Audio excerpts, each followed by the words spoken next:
की गई है किस संबंध में प्रेस वार्ता जो नया बीज कानून आ रहा है उस पे है ये,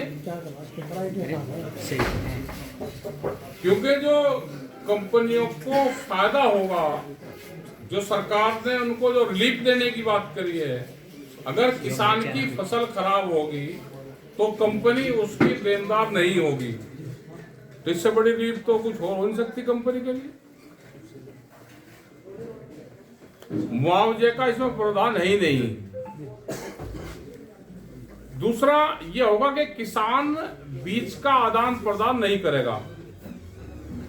किसी किसान के भी खेत में किसी कंपनी का सीड मिलेगा, वो तो आने वाले टाइम पर देखे ना कहां से बुआई करी। अगर कहीं से उसके समसन्स मिल गए कुछ, तो किसान पे जुर्माना और सजा दोनों है।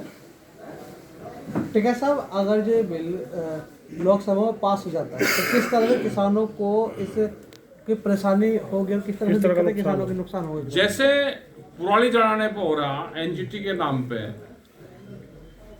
खेत में पुरानी जलती है तो पोल्यूशन बताते हैं। ट्रैक्टर अगर 10 साल पुराना हो गया, ट्रैक्टर कितना चलता है?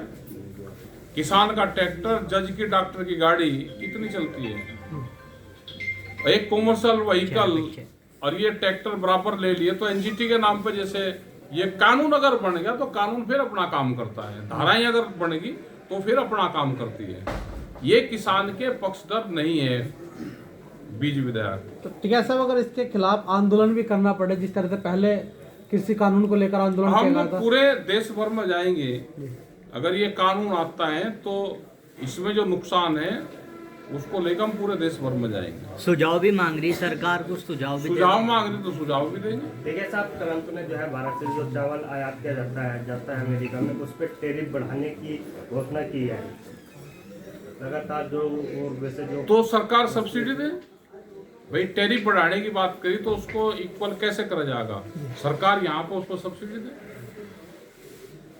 लेकिन उन्होंने तो जो उसमें सिम्पटम्स आए, वो जो चावल जो फेल हुआ वो टैरिफ के उससे फेल नहीं, वहां पर बाहर हुआ, वो आया कि उसमें जहरीले वे मिला तो उससे उसका बंद हुआ। यहाँ पे मतलब इतना खाद और ये डलवा रहे हैं, और अगर जीएम आ गया तो जीएम तो बिल्कुल 100% बैन रहेगा। पूरी दुनिया में जीएम बैन है।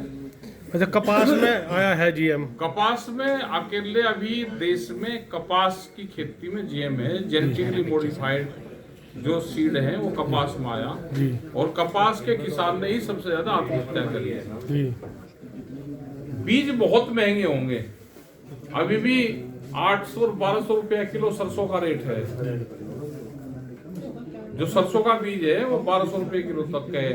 जो पपीते का सीड है, अब पपीते में बीज नहीं निकलते, सीड लेस पपीता है, और 40,000 रुपये किलो तक का उसका रेट है।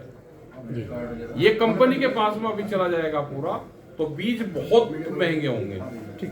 इस बिल को लेकर विपक्षी पार्टियों के लिए भी आपने कुछ हमने कहा कि हाउस में अपनी बात रखें और मजबूती से अपनी आवाज को उठाएं। ठीक एक बैठ करेंगे, हाथ सस्ता ले, थोड़ी देर सस्ता लेगा।